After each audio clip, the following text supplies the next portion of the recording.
Bueno, de nuevo, buenos días a todos. Eh, Espero que estén muy bien. Ante todo, pues agradecerles la participación hoy en nuestro cuarto CIPAS del curso.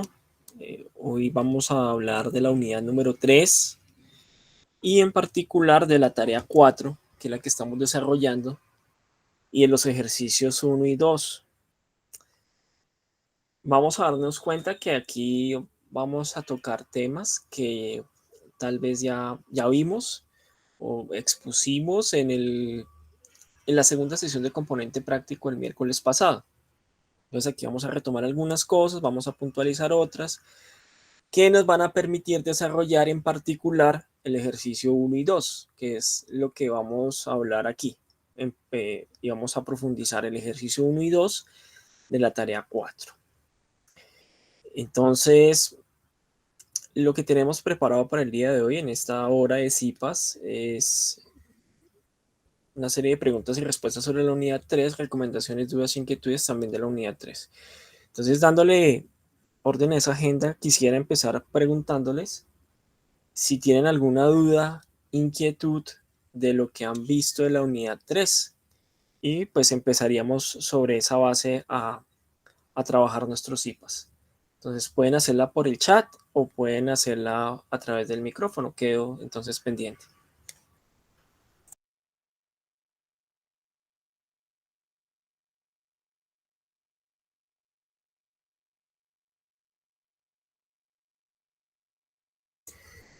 No veo preguntas a través del chat. ¿Cómo van con el desarrollo de la actividad? ¿Han tenido algún inconveniente? ¿Ya empezaron a desarrollarla? Digo la tarea 4. ¿Cómo van con eso? Cuéntenme cómo van.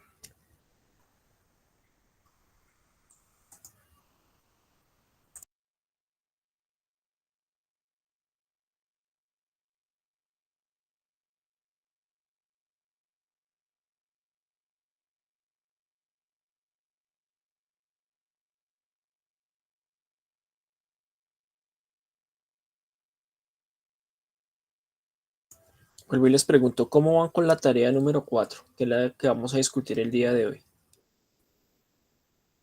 La idea es que podamos participar e interactuar en el CIPAS, no que esto se convierta en un monólogo mío. O sea, no se trata de hacer una clase, esto es un CIPAS.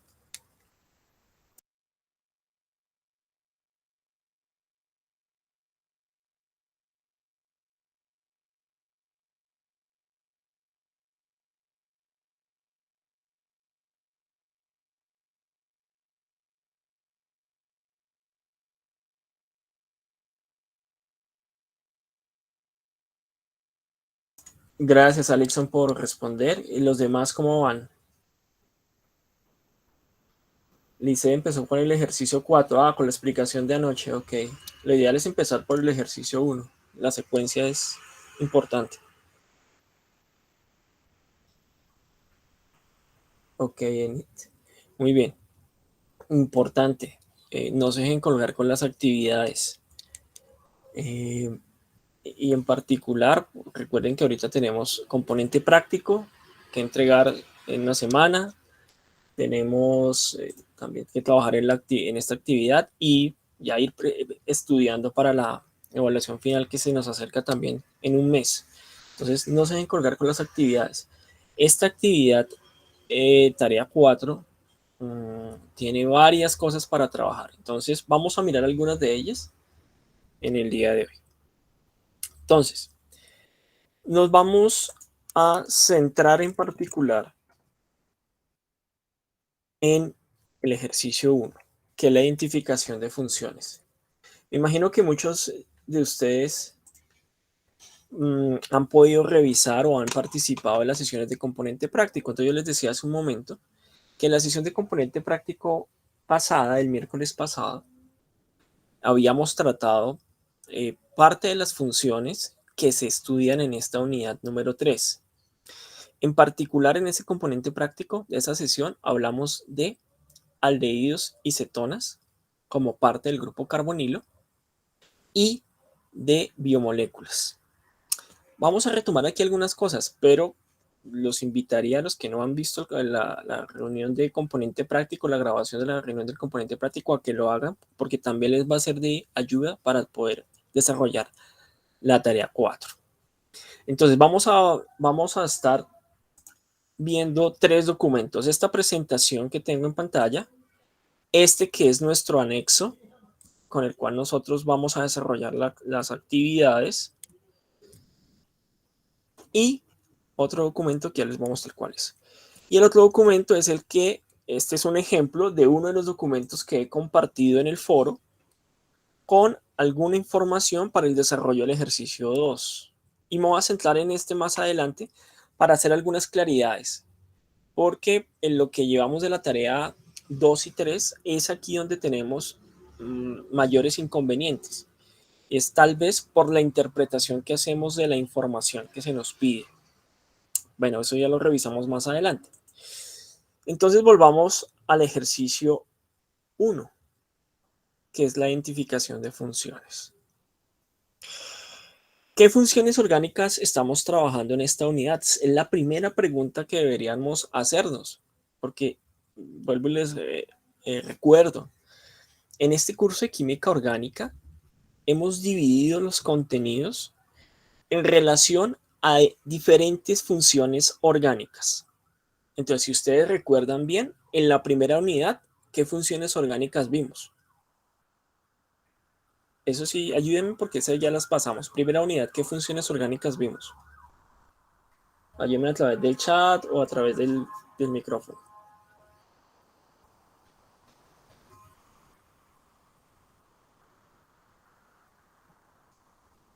¿Qué funciones orgánicas vimos en la unidad 1?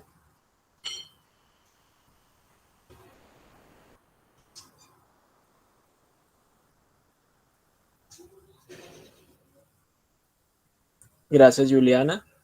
Hidrocarburos. Listo, Juliana. ¿Qué tipos de hidrocarburos vimos? Gracias, Paola. Recuerden los tipos de hidrocarburos que vimos. Alcanos, alquenos, ¿qué más? Alquinos, muy bien. ¿Y qué otra función vimos? Ahí están los hidrocarburos y nos falta una función. Gracias, Lisette. Los cicloalcanos son un tipo de ciclo de alcanos. Muy bien, pero nos falta una función. Los halogenuros de qué, Lisette.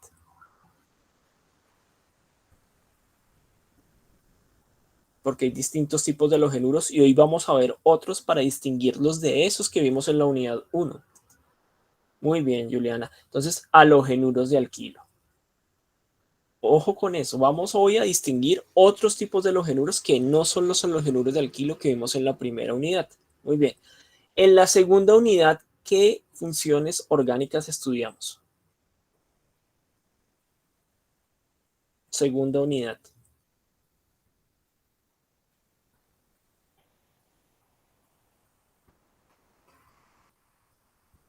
Hidrocarburos aromáticos, sí, muy bien. ¿Qué más?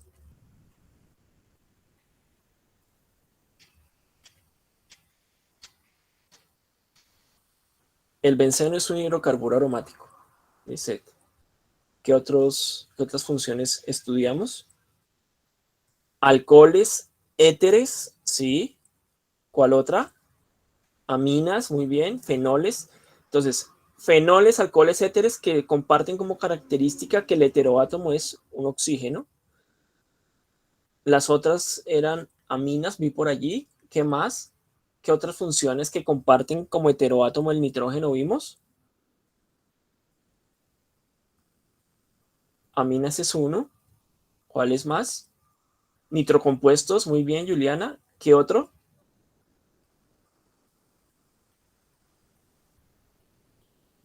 Nitrilos, muy bien. Entonces vimos además 3 funciones que compartían como heteroátomo el nitrógeno. Aminas, nitrilos y nitrocompuestos. Muy bien.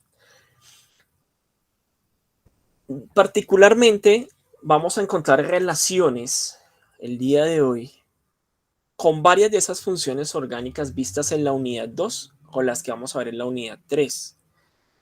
¿Por qué? Porque, por ejemplo, la reactividad de alcoholes está íntimamente relacionada con los aldehídos, con las cetonas y con los ácidos carboxílicos, que son parte de las funciones que se ven en la unidad 3. Igualmente, gran parte de la reactividad de aminas tiene mucho que ver con la reactividad de ácidos carboxílicos. Y entonces, ya en esta unidad 3 podemos ver ese tipo de relaciones.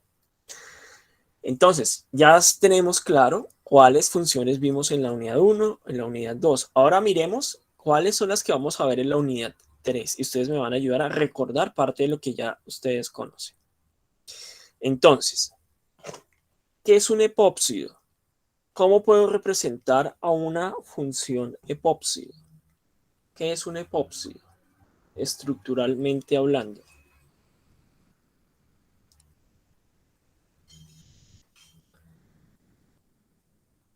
El epóxido, voy a dar la definición y ustedes me ayudan a pensar en una estructura. ¿Recuerdan los éteres de la unidad 2? ¿Qué es un éter?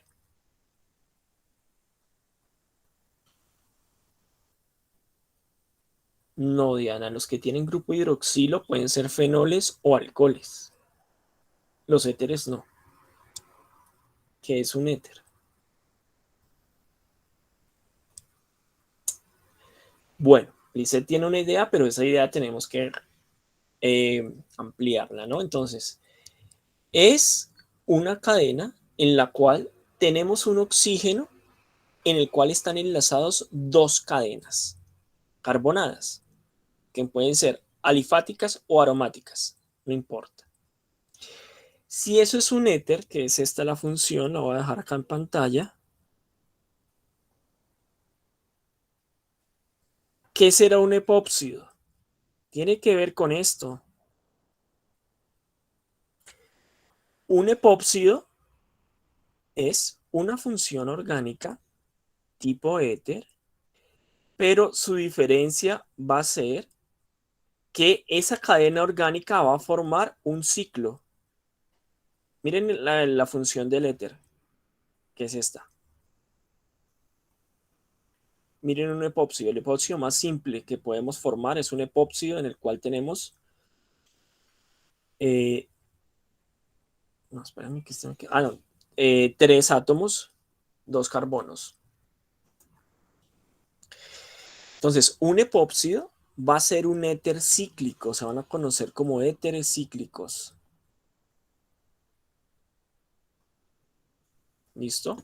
Entonces, si tenemos claro que es un éter, ya podemos decir, no, los epóxidos son un tipo de éter. Lo que pasa es que son éteres cíclicos. ¿De acuerdo? Entonces ya tenemos una primera función identificada. Vamos a la siguiente. Tioles y sulfuros. Los tioles y los sulfuros, ¿qué serán? ¿Alguno sabe? Que me ayude a través del chat. ¿Qué serán los tioles y los sulfuros? ¿Qué heteroátomo compartirán? ¿Recuerdan el concepto de heteroátomo?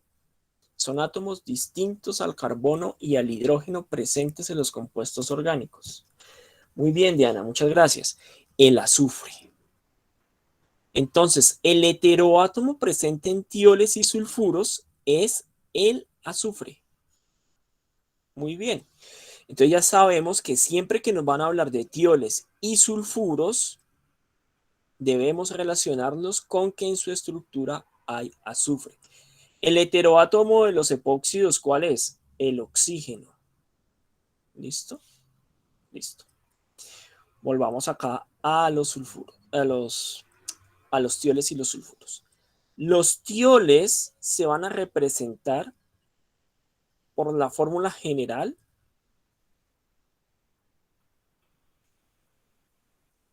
radical y su grupo SH.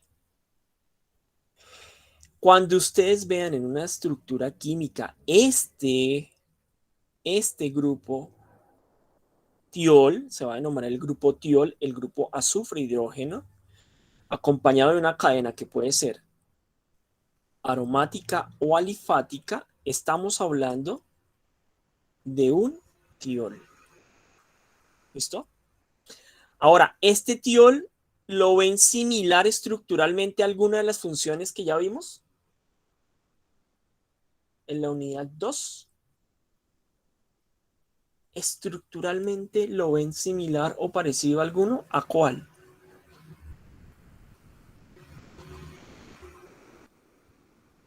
Piensen en las representaciones generales de los grupos funcionales vistos en la unidad 2. ¿Esta estructura básica se les ve parecida a alguna? A ver, ayúdenme, vayan revisando esas estructuras generales y me van contando si lo ven parecido a alguna.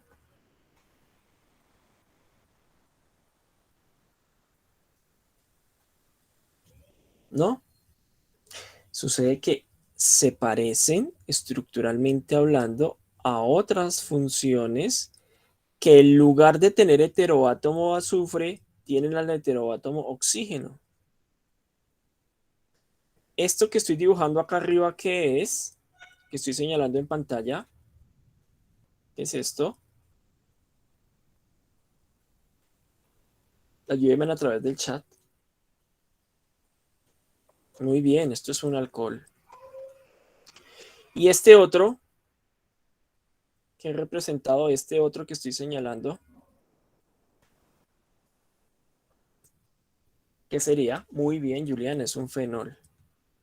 Sucede que estructuralmente hablando, si yo comparo estas dos representaciones generales, tanto de fenoles y alcoholes, con las de los tioles, voy a encontrar una marcada, un marcado parecido.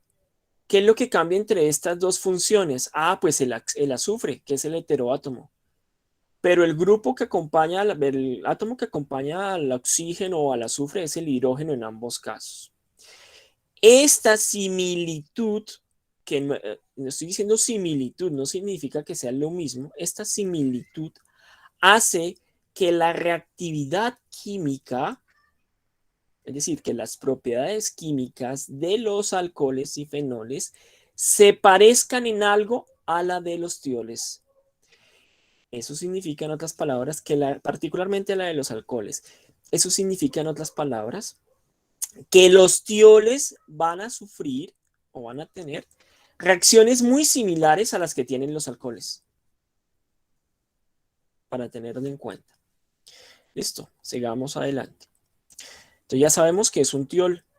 Los tioles también van a recibir, estos que estoy señalando en rojo, otro nombre. Los van a conocer como los mercaptanos. Y ustedes posiblemente se han topado con estos tioles.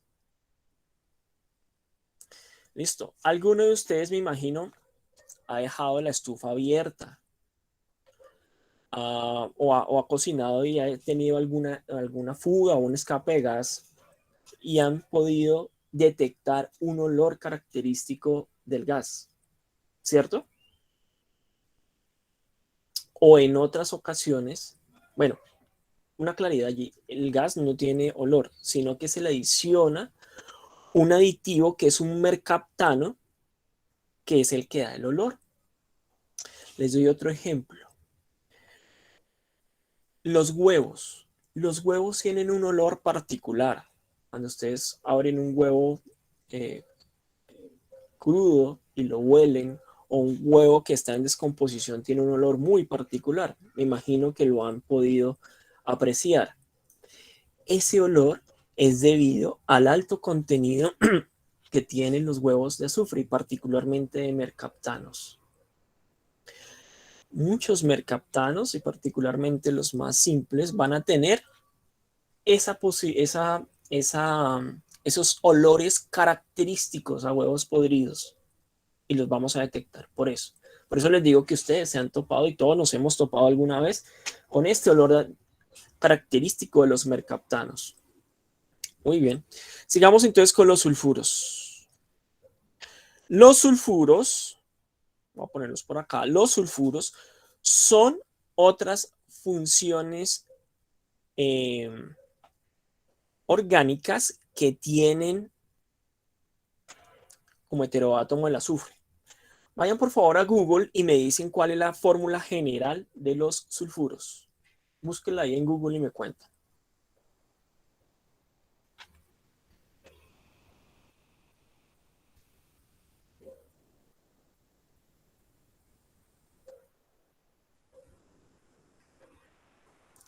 ¿Cuál es la fórmula general de los sulfuros? Sí, esa es una característica, pero ¿qué tendría que hacer para dibujar la fórmula general, Diana?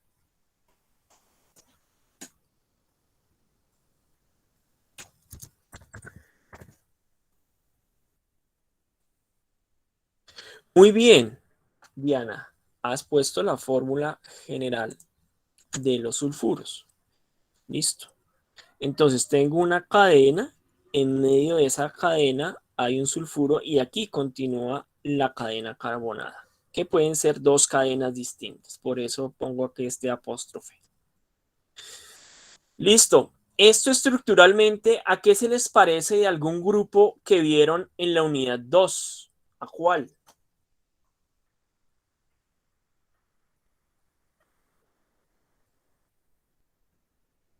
Inclusive lo estoy viendo en pantalla. Gracias, Juliana. Muy bien. Esto se parece estructuralmente a un éter. ¿Cuál es la diferencia? Que estructuralmente hablando, el heteroátomo en los sulfuros es el azufre. En los éteres es el oxígeno. Como en el caso de los mercaptanos, los sulfuros van a tener un comportamiento químico similar al de los éteres. Tal vez los sulfuros van a ser un poco más reactivos por el azufre. Estos sulfuros se van a tener un nombre, otro nombre, aparte del de sulfuros, también los vamos a conocer como tioéteres. Tio significa proveniente del azufre. Entonces, tioéter. ¿Por qué éter? Porque van a compartir la estructura de los éteres. Entonces, se van a conocer también como tioéteres. No confundir con los sulfuros orgánicos, perdón, inorgánicos. A veces, cuando hemos pedido definir en este curso de química orgánica un sulfuro orgánico, nos da la definición de los sulfuros inorgánicos. Y esos son otro tipo de compuestos. Entonces, cuando hablamos de sulfuros orgánicos, que son los que nos competen en este curso, ustedes inmediatamente lo van a relacionar con los tioéteres. Y por tanto van a saber que son cadenas, cadenas carbonadas en las cuales hay un azufre como puente, caso homólogo a los éteres en los cuales el puente lo está haciendo el oxígeno. Muy bien. Entonces, estas funciones no las vimos en el componente práctico del miércoles pasado. Estas son, digamos, nuevas. Hasta hoy las estamos revisando. Pero las que sí vimos fueron estas dos, aldehídos y cetonas. Entonces, cuéntenme en qué tienen en común estas dos funciones.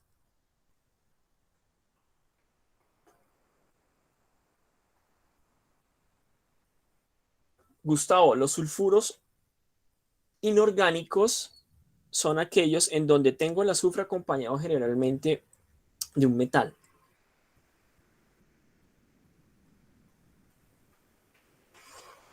Gracias, Diana. Entonces, aldehídos y cetonas tienen la presencia del grupo C enlace O. En otras palabras, ¿cómo es que se llama este grupo? No, el grupo asilo no es. El grupo carbonilo, carbonilo. Ojo con distinguirlo del carboxilo. El carboxilo es otra cosa. Ya más adelante lo vamos a recordar porque ya lo vimos.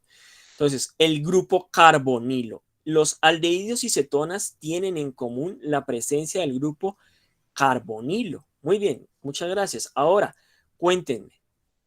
Voy a pasarme acá una hoja en blanco. Muy bien, cuéntenme. Los aldehídos y por acá cetonas. ¿Dónde tienen ese grupo carbonilo? ¿Y las cetonas dónde lo tienen? ¿O cómo yo diferencio un aldehído de una cetona?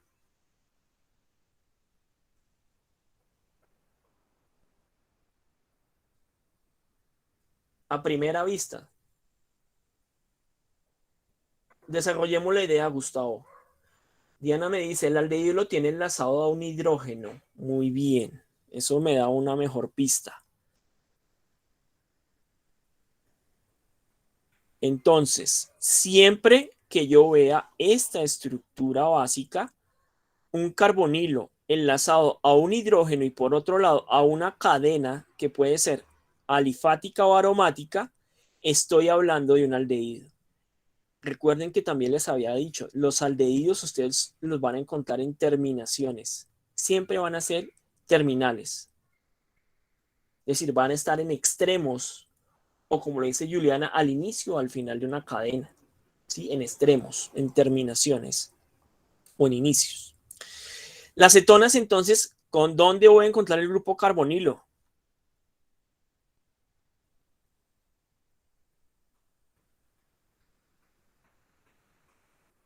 ¿Dónde voy a encontrar los grupos carbonilos en las cetonas? Ok, Diana, lo vamos a encontrar en medio de dos cadenas.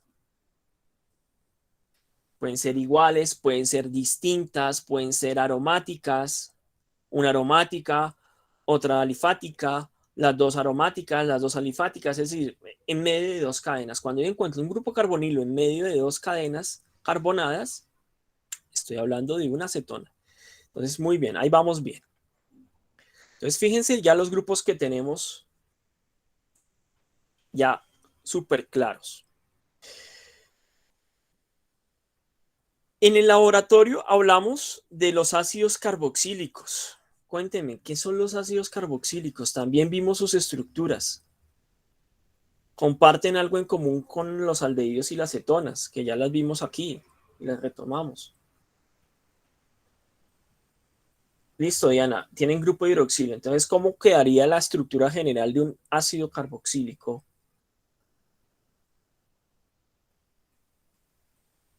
Ayúdenme a hacer esa representación general. ¿Cómo quedaría un ácido carboxílico? ¿Cómo sería su representación general?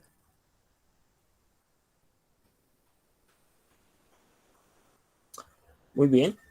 Entonces, yo podría encontrar la representación que nos ha compartido Diana a través del chat, COOH. Esto es una representación condensada del grupo carbonilo, perdón, carboxilo,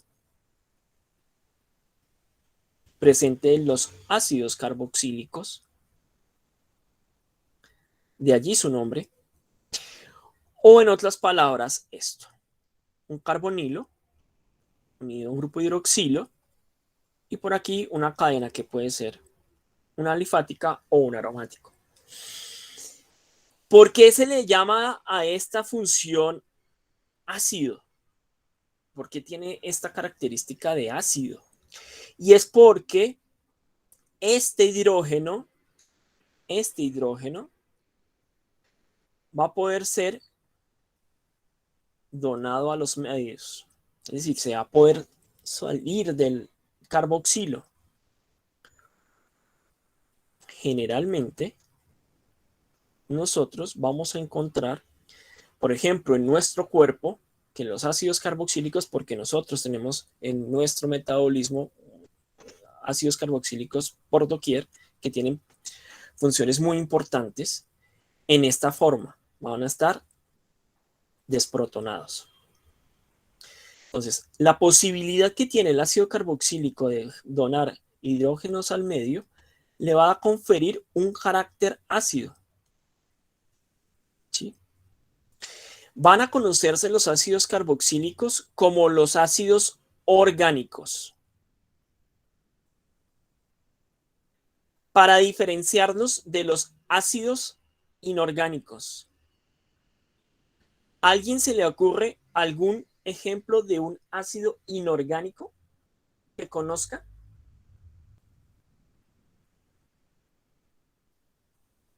¿A alguno se le ocurre un ejemplo de un ácido inorgánico que conozca? Indirectamente en este curso de química orgánica han visto varios. ¿En dónde están? Están en las condiciones de reacción. muchas de esas reacciones orgánicas que han visto han utilizado como medios o como catalizadores a esos ácidos. Muy bien, el ácido sulfúrico, el H2SO4, el ácido clorhídrico o muriático, el ácido nítrico. Gracias. Todos estos son ácidos inorgánicos. Estos ácidos inorgánicos, a diferencia de los orgánicos, son ácidos muy fuertes. Sí, es decir, tienen una gran fuerza ácida. Se disocian totalmente en solución. ¿Y eso qué significa? Que, por ejemplo, al contacto con, digamos, un tejido con nuestra mano, lo atacan, lo disuelven, reaccionan violentamente. Los ácidos orgánicos, aunque haya algunos ácidos orgánicos relativamente fuertes, no tienen el poder ácido de los ácidos inorgánicos. Y gracias a esa característica ácida más débil, vamos a poder darle ciertos usos. Por ejemplo, en el laboratorio estamos trabajando, los que ya están haciendo el laboratorio, con el vinagre. El vinagre es algo que utilizamos comúnmente en nuestra mesa, en la cocina, en la alimentación. Y cuando nosotros vamos a revisar qué es el vinagre, vamos a encontrarnos, este es uno de los puntos del laboratorio, con que el vinagre es una solución entre el 3 al 5% de ácido acético. De ácido acético. ¿Sí? El ácido acético es un ácido carboxílico. Es una solución peso-volumen de ácido acético al 3 o al 5% en agua. Entonces, fíjense que este lo consumimos. Este, por ejemplo, no nos lo tomamos en la alimentación y no sufrimos eh, alteraciones. Obviamente, si tomamos ácido acético glacial, es decir, a la máxima concentración, ese ácido sí nos haría daño. Aquí estamos tomando ácido acético en las concentraciones muy, muy, muy bajas. Listo. Cosa que no podríamos hacer con el clorhídrico o el sulfúrico. Sin embargo, el clorhídrico, nuestros jugos gástricos están formados por ácido clorhídrico, para que lo sepan.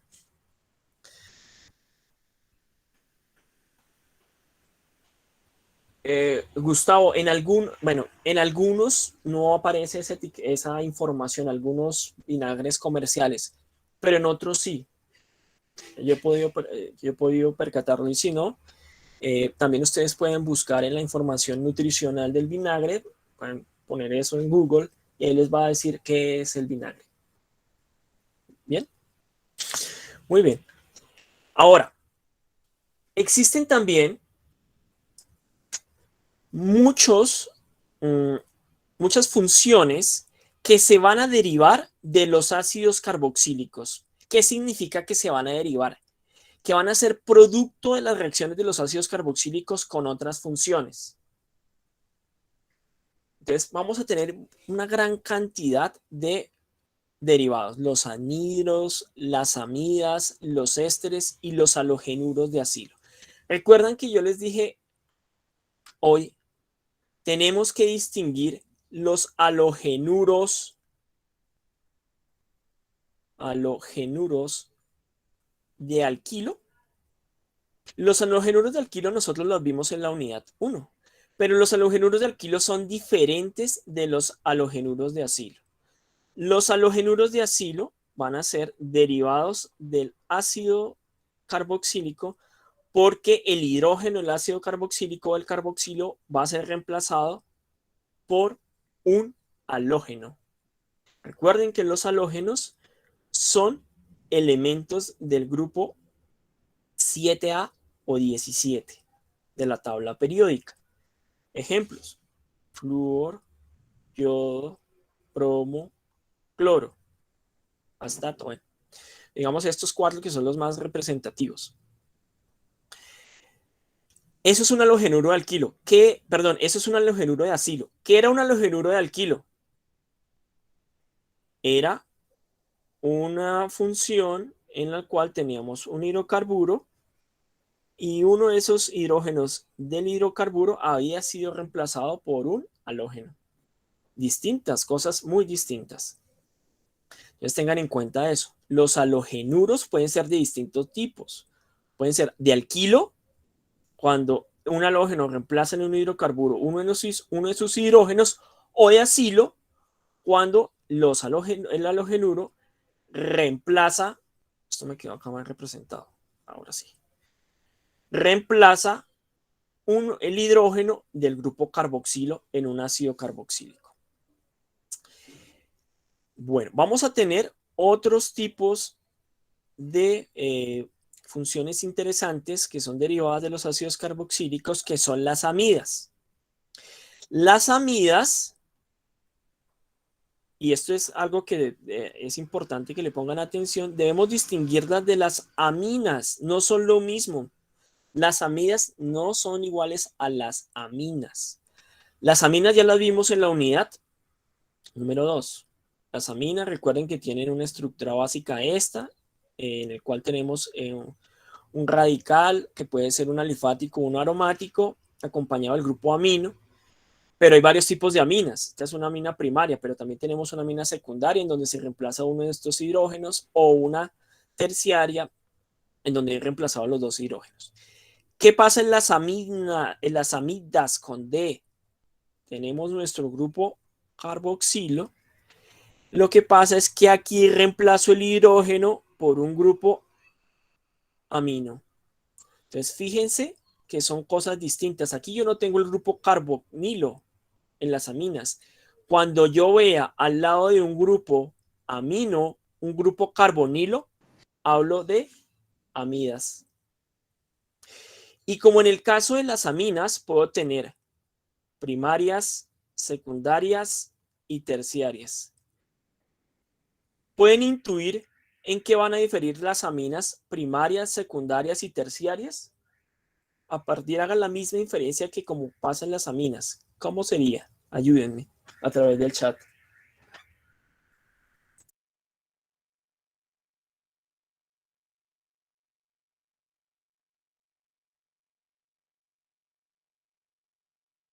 Vuelvo y pregunto. Ya tenemos claro que las aminas pueden ser primarias, secundarias o terciarias. ¿Listo? No, Diana, la clave no está allí. Póngale cuidado a lo que voy a decir de las aminas y después trasládelo a las amidas. En las aminas, una amina primaria es esta, la que tiene el grupo amino completo, es decir, con sus dos hidrógenos. Una amina secundaria es es en la cual el grupo amino ha perdido un hidrógeno y lo ha reemplazado por una cadena carbonada. Y una amina terciaria es aquella en la cual, me disculpo, el grupo amino ha perdido sus dos hidrógenos y han sido reemplazadas por cadenas carbonadas. En otras palabras, esto sería una primaria. Vamos a pasar a otra hoja para dejarlo más claro.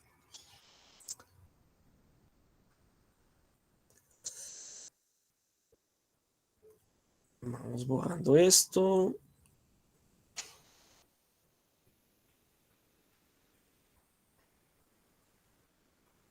Bueno, entonces acá.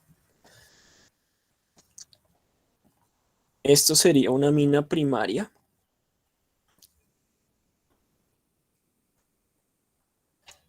Esto sería una amina secundaria. ¿Y la amina terciaria qué tendría que hacer para que fuera terciaria? ¿Qué tendría que hacer?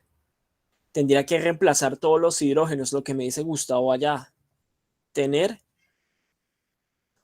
3 cadenas carbonadas alrededor del nitrógeno. Muy bien. Estas son aminas. Entonces, recuérdenme, ¿las amidas qué son? ¿Las amidas qué son?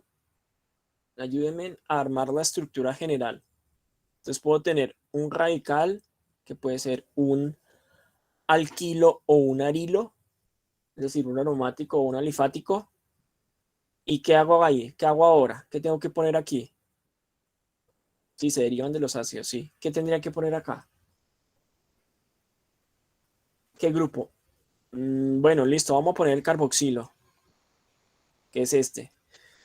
Pero este sería el ácido carboxílico. Para que esto se convierta en una amina, ¿qué tengo que quitar?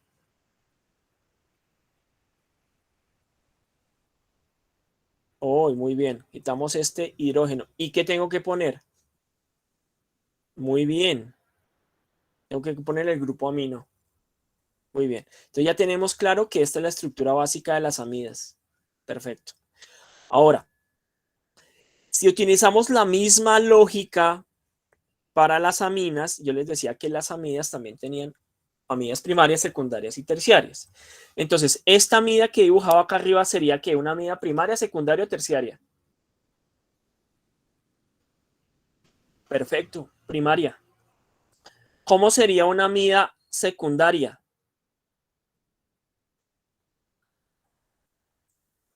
¿Y qué más?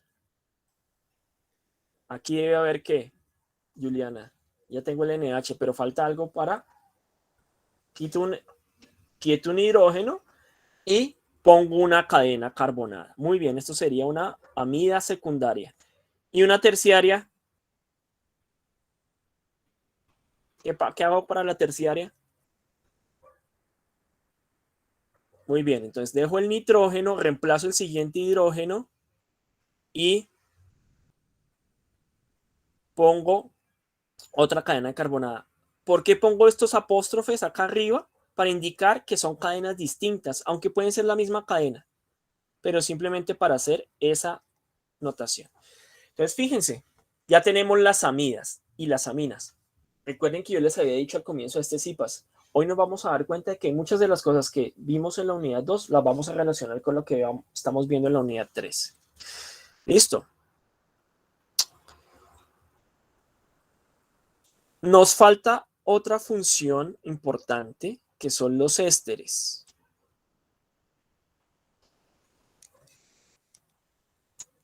Y con eso vamos a pasar ya al ejercicio 2, digamos, para tener ya claros qué funciones estamos trabajando acá.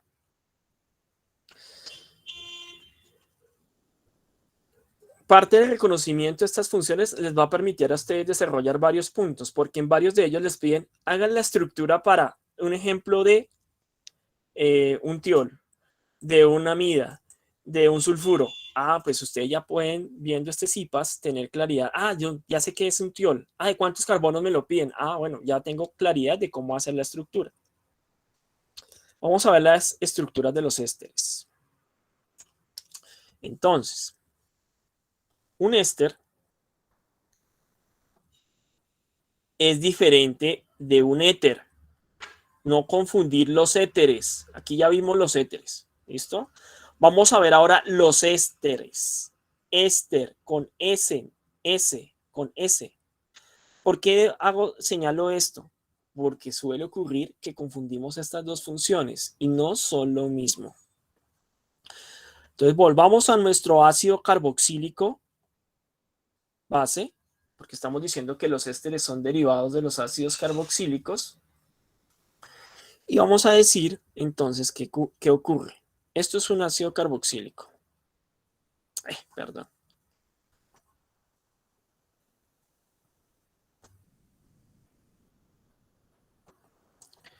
Entonces, un éster es...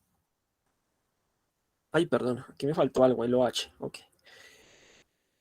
Un éster es un ácido carboxílico en el cual el hidrógeno se ha perdido, este hidrógeno se ha perdido y ha sido reemplazado por una cadena que puede ser por una cadena, Diana, no un metilo.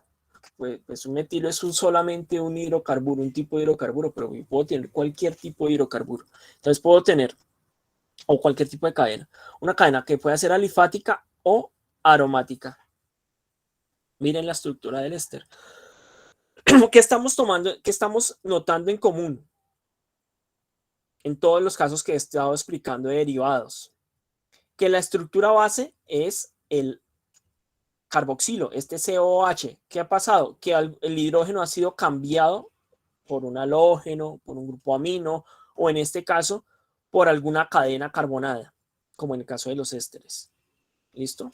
Por eso nosotros estamos definiendo, estamos diciendo que son derivados de los ácidos carboxílicos, porque su base, su andamio químico, su estructura química de base es el grupo carboxilo. ¿Listo? Muy bien. Entonces, hemos aclarado parte de las funciones orgánicas que vimos o estamos viendo en la unidad número 3.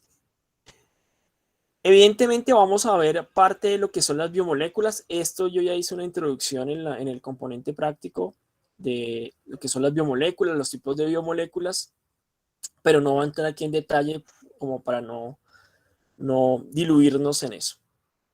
¿Preguntas hasta acá sobre las funciones orgánicas que estamos viendo en la unidad número 3? ¿Alguna inquietud, alguna pregunta antes de abordar el segundo ejercicio relacionado con isómeros, el cual quiero hacer algunas claridades?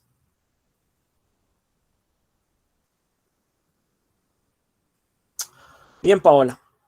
Entonces, esto es un éster. En el grupo carboxilo, proveniente del ácido carboxílico, el hidrógeno ha sido reemplazado por una cadena carbonada que puede ser una alifática o una aromática. Un éter, lo voy a dibujar acá abajo en otro color, es una función en la cual tengo una cadena carbonada unida a un oxígeno y ese oxígeno va a tener otra cadena carbonada unida. Entonces, en otras palabras, vamos a decir que un éter, vamos a encontrar un oxígeno haciendo de puente entre dos cadenas carbonadas. ¿Vemos la diferencia?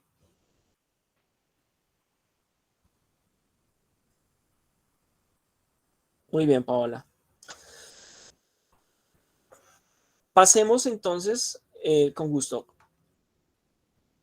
La diferencia, Alejandro, la gran diferencia es que los ésteres vamos a tener el grupo carbonilo. No me digan dobles enlaces porque cuando me dicen dobles enlaces, yo pienso en esto. ¿Y esto qué es? Esto que estoy dibujando acá. ¿Qué es esto que acabo de dibujar? ¿Qué hidrocarburo es? Exacto. Cuando ustedes me dicen dobles enlaces, lo primero que viene instintivamente a mi cabeza es que me están hablando de un alqueno. Entonces, ojo, no digan eso. Digan, hay un carbono con doble enlace al oxígeno o un grupo carbonilo. ¿Listo? Y lo mismo en los textos, cuando ustedes lo escriban. Porque si solo me dicen dobles enlaces, entonces asumimos instintivamente que están hablando de dobles enlaces carbono-carbono, a menos que digan lo contrario. Entonces, eso para tenerlo muy presente. Quiero pasar aquí al ejercicio 2. ¿Por qué quiero pasar al ejercicio 2? Porque el ejercicio 2 tiene unas particularidades que para algunos van a ser muy evidentes, pero para otros no tanto. Entonces, el ejercicio 2, como en varios de los ejercicios que hemos trabajado en las tareas anteriores, nos va a pedir isómeros. Y muchos todavía han cometido, han cometido errores por confusión de lo que es comprender qué es un isómero. Y quiero dejarlo ahí perfectamente claro para que no tengamos esos problemas en la tarea número 3. Bueno, entonces, vamos a tener diferentes tipos de isómeros. Y eso es una tablita que tenga por acá preparada. Esta representación. La isomería, ¿qué es? Vuelvo y lo traigo de nuevo su definición a colación. Un isómero es una estructura que comparte con otra su misma fórmula molecular. En otras palabras, son estructuras que tienen la misma cantidad y la misma cantidad y tipo de átomos. ¿Sí? ¿Cuál va a ser su diferencia? Que esos átomos se van a organizar en el espacio de distintas formas. Es decir, yo los puedo organizar y enlazar de forma distinta respetando las reglas de los enlaces químicos. Eso hace que yo tenga, dependiendo de esos átomos y esa cantidad de átomos, varios isómeros para una misma fórmula molecular. Eso es muy importante en química orgánica en particular, porque esa posibilidad de isomería que van a tener los compuestos orgánicos va a hacer que los compuestos orgánicos incrementen su número de forma exponencial y también van a condicionar su reactividad. Les doy un ejemplo. Claro, un poco avanzado, pero tiene que ver con esto. Todos nuestros aminoácidos que hacen parte de que son biomoléculas, que hacen parte y constituyen y son la base de las proteínas, tienen un tipo de estereoisómeros particular. Si ese estereoisómero cambia, es decir, la conformación, la configuración de ese isómero cambia, no funciona ya en nuestro organismo, no se incorpora a nuestro metabolismo de la misma forma. Y el cambio estructural es relativamente simple. Simplemente es una proyección contraria. De pronto ustedes lo van a leer cuando estén estudiando ahora los biomoléculas, o los que vayan a ver bioquímica más adelante lo van a comprender mucho mejor. Entonces, la isomería es muy, muy importante comprenderla y tenerla clara, porque nos va a permitir comprender muchos de los fenómenos que ocurren en la realidad a partir de cómo esas estructuras químicas asumen configuraciones en el espacio. ¿Por qué? Porque recuerden algo, a pesar de que aquí estemos representando las moléculas en 2 dimensiones, es decir, en alto y largo, en la vida real las moléculas tienen configuración en 3 dimensiones, es decir, tienen volumen. Muy bien, entonces la isomería la podemos dividir en isomería plana o isomería estructural o en estereoisomería. Vamos a tener en la isomería plana isómeros de cadena, posición o de función. Y aquí es donde nos vamos a centrar para el ejercicio 2. La estereoisomería, que son isómeros geométricos y ópticos, los vimos en la tarea 1. Por allá en el ejercicio 4 les preguntaban sobre isomería geométrica, cis y trans. E o Z. Esa no la vemos acá, pero es similar a la cis o trans. Ópticos. Esto tiene que ver con carbonos quirales. Por allá lo vieron en un ejercicio. De esta no nos vamos a centrar acá. Entonces vamos a tener 3 tipos de isomería estructural o plana que va a tener ustedes que desarrollar en la tabla número 2. Entonces, por ejemplo, acá, las fórmulas que le di a un grupo mío. Puede que alguno de ustedes la tenga. Entonces, aquí se les pide plantear isómeros para la función con fórmula tal.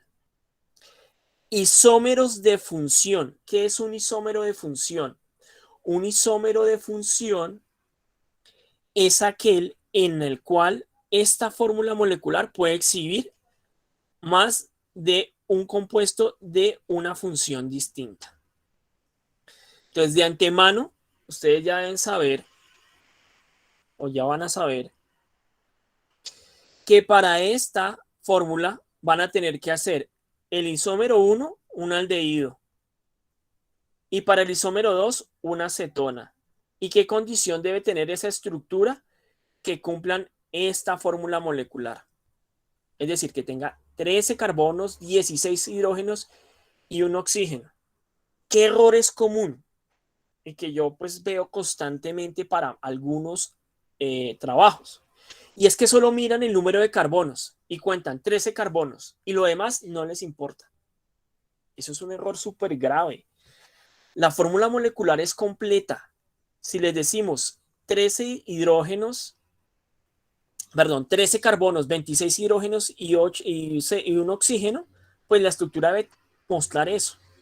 Si a ustedes les cuesta mostrar eso en estructuras esqueléticas, que es la mayoría de las personas hacen estructuras esqueléticas, pues háganlo en estructuras semidesarrolladas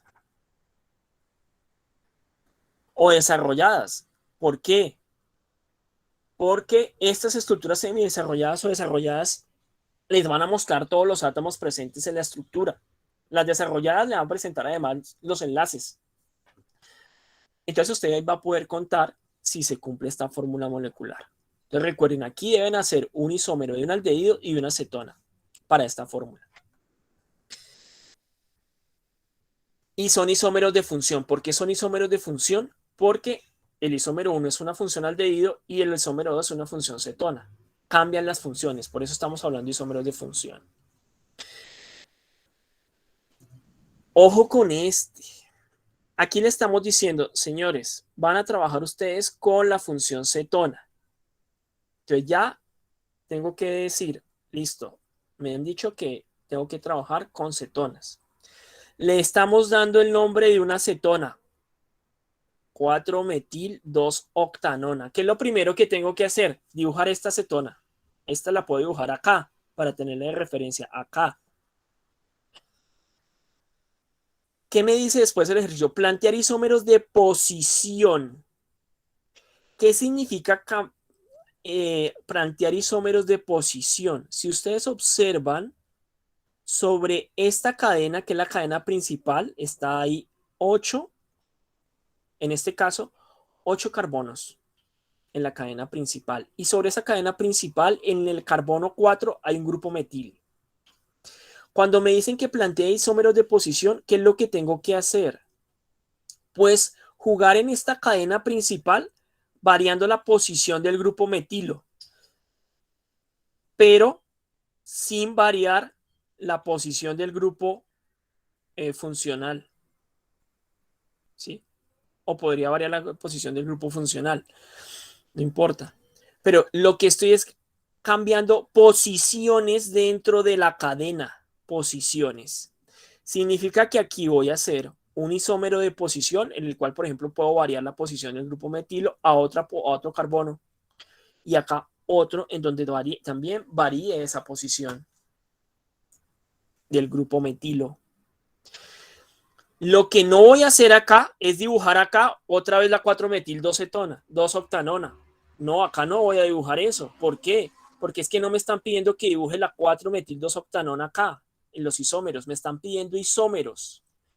Y esto fue un error muy común en la tarea 2, cuando se les decía, por ejemplo, dibuje un isómero para la 2-metil-heptanona. Entonces todos terminaron dibujando en esto, en las posiciones de los isómeros, esto. No, esto no se les estaba pidiendo, se les estaba pidiendo era un isómero. Entonces vuelvo a hacer aquí énfasis. Si usted para tener una orientación puede dibujar la 4-metil-2-octanona aquí como ejemplo, como referencia, pero acá usted me va a dibujar isómeros de posición y ya tenemos claros cuáles son los isómeros de posición. Paola ha dado, por ejemplo, ha dado una estructura allí que puede servir de ejemplo. ¿Sí? Pueden buscar otras. Muy bien. Para ácidos carboxílicos y ésteres, este es otro isómero. Entonces, ¿qué me dicen? Tengo que trabajar con estas funciones. Y me dicen, plantee un isómero de función para esta fórmula. ¿Qué significa eso? Que primera, en esta primera, ustedes van a dibujar dos isómeros. Uno, un ácido carboxílico, y en esta, un éster, que cumplan entre ellos esta fórmula molecular. Un ácido carboxílico y un éster. Son isómeros de función, ¿por qué? Por la misma explicación que di para los isómeros del aldehído y la acetona. Muy bien. Ahora, el último isómero. Los isómeros de cadena. Y me dicen, Señor, plantéeme con el grupo amida, que ya sabemos cuál es porque lo estudiamos hoy, y esta fórmula molecular plantee unos isómeros de cadena. Listo. ¿Qué sería un isómero de cadena? Entonces, por poner un ejemplo, si yo tengo una cadena que me dice va a tener 7 carbonos, entonces yo el primer isómero que se me ocurriría es al hacer el isómero lineal, es decir, todos los carbonos seguidos unos del otro. Pero otro isómero que podría ser es un isómero ramificado, en donde yo tengo 6 carbonos y un carbono por acá. O podría ser otro isómero más ramificado aún, en donde tenga 5 en la cadena principal y 2 radicales. O podría ser otro por acá arriba, en donde tenga 5 en la cadena principal y por acá 2. Entonces, fíjense todas las posibilidades que yo estoy obteniendo y si yo sigo explorando, puedo sacar más. Esos son isómeros de cadena. ¿Qué ha pasado? Que he variado el tamaño de la cadena principal, pero sigo teniendo en todos 7 carbonos. Ahora, tendría que completar esto con los hidrógenos, tendría que completarlo con el nitrógeno y el oxígeno para que se formen amidas.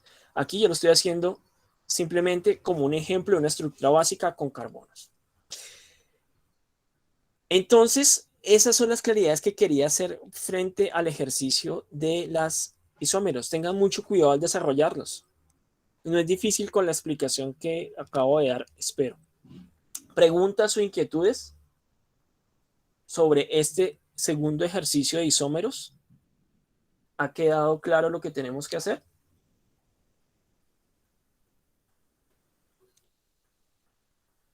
Bueno, no veo inquietudes a través del chat, entonces les voy a compartir los enlaces de asistencia y de evaluación del CIPAS para que por favor los vayan llenando.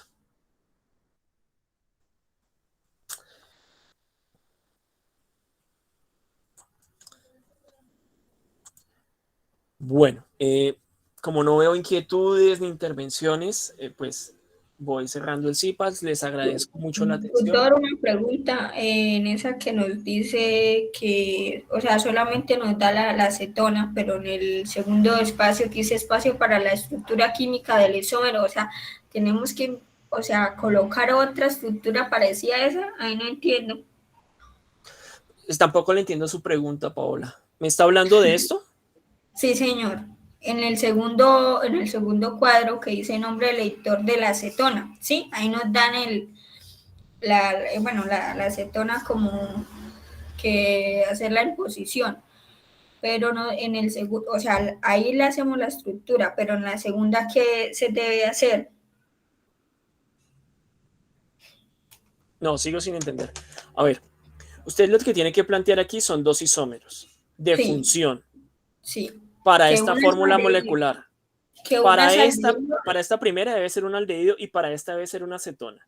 en la segunda es la que no entiendo, profe, Pero que en no la entiende. siguiente, en la segunda, ¿En esta? en esa, doctor, Ok, en esa. en esta. Le dicen, tiene que trabajar con el grupo cetona, que es esta, que es esta estructura. Esta estructura es una acetona. Lo primero que usted hace es dibujar esta acetona acá. Hasta ahí no está dibujando los isómeros. ¿Qué tipos de isómeros le piden? Le piden plantear isómeros de posición para esta acetona. Entonces, aquí va a plantear una acetona y otra acetona en la cual usted varíe la posición del sustituyente.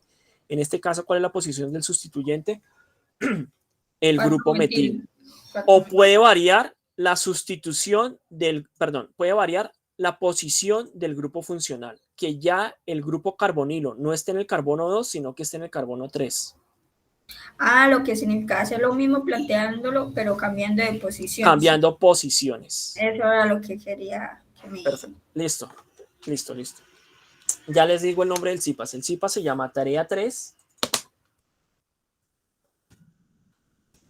Ejercicios 1 y 2.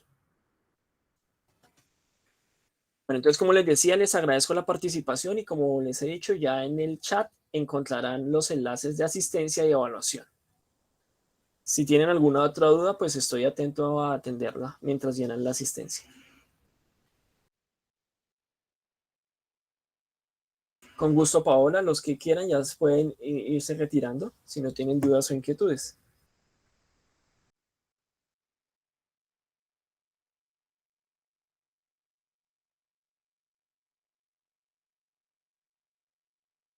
Perdón, me equivoqué. Es tarea 4. Yo les puse tarea 3. Es tarea 4. Con gusto, Lisette.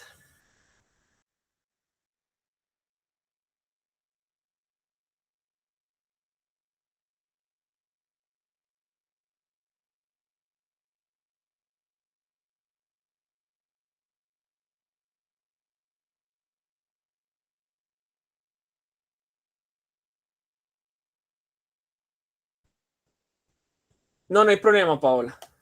Ahí tomamos en cuenta esa anotación incorrecta mía. Dani, le he vuelto a compartir el listado de asistencia y evaluación.